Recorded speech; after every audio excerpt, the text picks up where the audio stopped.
Hello friends, आज आपण इयत्ता 10वीच्या इंग्रजीच्या पुस्तकातील पेज नंबर 62 वरील ॲन इपिटमी ऑफ करेज या पाठाचा दुसरा पार्ट पाहणार आहोत. तरी पेज नंबर 62 काढा. मी बनकर सर, कैलासवासी जिजाबाई दादासाहेब गावडे विद्यालय पारवडी, तालुका बारामती, जिल्हा पुणे. तर पेज 62 काढा आणि त्यामधील सेकंड पार्ट म्हणून ॲट द एज ऑफ 17 हा पॅसेज काढा आणि प्रत्येक ओळीच्या प्रत्येक शब्दावर बोट ठेवा, लक्ष ठेवा आणि समजून घ्या. At the age of 17, Stephen started noticing that he was becoming increasingly clumsy and even fell down a couple of times for no reason. म्हणजेच 17 वर्षाचे असताना स्टीफन यांना आपल्या हालचालीत जडत्व, बोजडपणा जाणवू लागला आणि 1-2 वेळा तर ते विनाकारण तोल जाऊन खाली पडले सुद्धा. दिस perplexed him and he went to see his family doctor, who diagnosed him as suffering from an extremely rare disease, ALS or LOU, Gehrig's disease,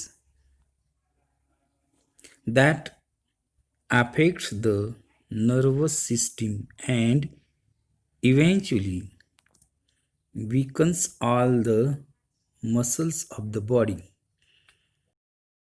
म्हणजेच यामुळे ते चक्रावून गेले.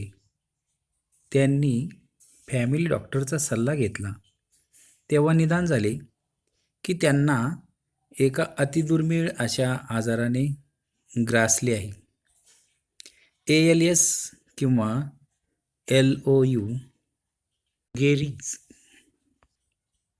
डिसीज नावाच्या या आजारात मज्जासंस्थेवर परिणाम होतो आणि अखेरीस शरीरातील सर्व स्नायू कमकुवत म्हणजेच शिथिल होतात.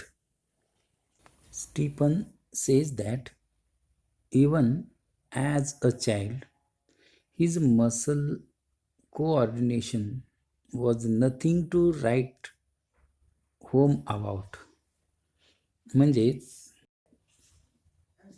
स्टीफन म्हणतात की लहानपणी त्यांच्या स्नायूचा समन्वय काही फारसा चांगला नव्हता. He recollects that his handwriting would send his teacher into a fit of frenzy. म्हणजे त्यांचे शिक्षकही त्यांच्या हस्ताक्षरामुळे त्रस्त व्हायचे अशी आठवण ते सांगतात. Nor was he inclined towards sports. Nevertheless, this disease came as a bolt from the blue. म्हणजेच त्यांना खेळामध्येही रुची नव्हती. असे असले तरी ही आजाराची बातमी त्यांना हादरवून टाकणारी होती. आता आपण या छोट्या पॅराग्राफमध्ये आलेले शब्द आणि त्यांचे अर्थ पाहू. क्लमझी म्हणजेच अवाकवाट, बेढब, अस्ताव्यस्त असा. परप्लेक्स्ड म्हणजेच बावरलेला. गोंधळलेला, full of confused, nothing to write home about, to be not especially remarkable, to be rather dull म्हणजे फारसे चांगले नसलेला, fit of frenzy, violent agitation of the mind म्हणजे ग्रेट अनायन्स, भयंकर संताप. आणि शेवटचा शब्द a bolt from the blue, a sudden shock of surprise, धक्कादायक घटना. आता आपण पुढचा छोटा पॅसेज पाहू. How much time he had left on this planet was very uncertain. म्हणजे या भूतलावर ते किती काळ राहणार होते याची काहीच शाश्वती नव्हती. The prognosis was bad and the doctors said they could not do much.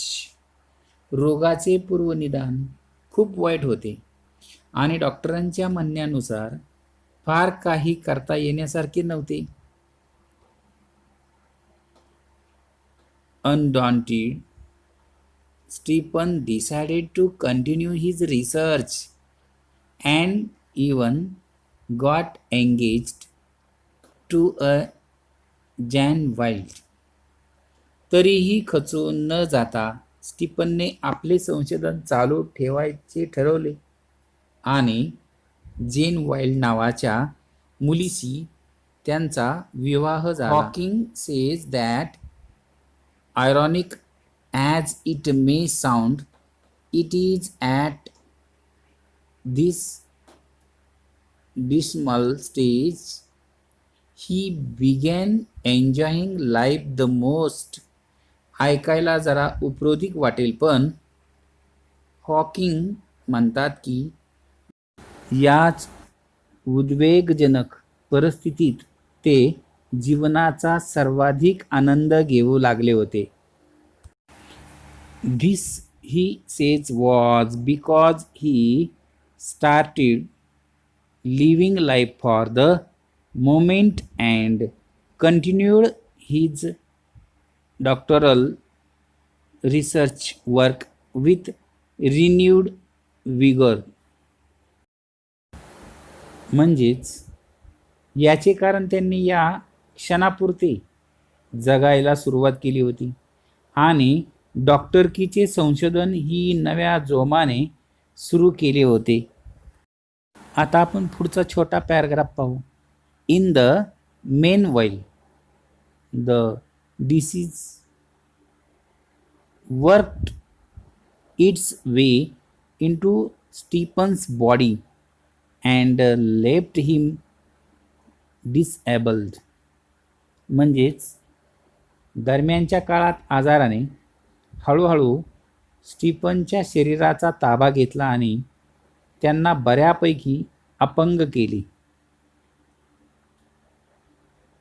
He began studying the concept of black holes to get his PhD साठी त्यांनी ब्लॅक होल्स म्हणजे कृष्णविवर या संकल्पनेचा अभ्यास करायला सुरुवात केली. By this time he was confined to a wheelchair and was rapidly losing control of his hands and speech. आता ते व्हीलचेअरच्या मदतीने वावरू शकत होते आणि त्यांचे हाताचे आणि वाणीवरचे नियंत्रणही झपाट्याने कमी होऊ लागले होते. The study of black holes sparked his imagination with bright ideas. म्हणजे कृष्णविवराच्या अभ्यासाने त्यांच्या कल्पनाशक्तीला नव कल्पनांचे धुमारे फुटले. He made many epoch-making statements that shook established theories. म्हणजेच त्यांनी केलेल्या अनेक युगप्रवर्तक विधानांनी आधी सिद्ध झालेल्या सिद्धांतांना हादरवून टाकले.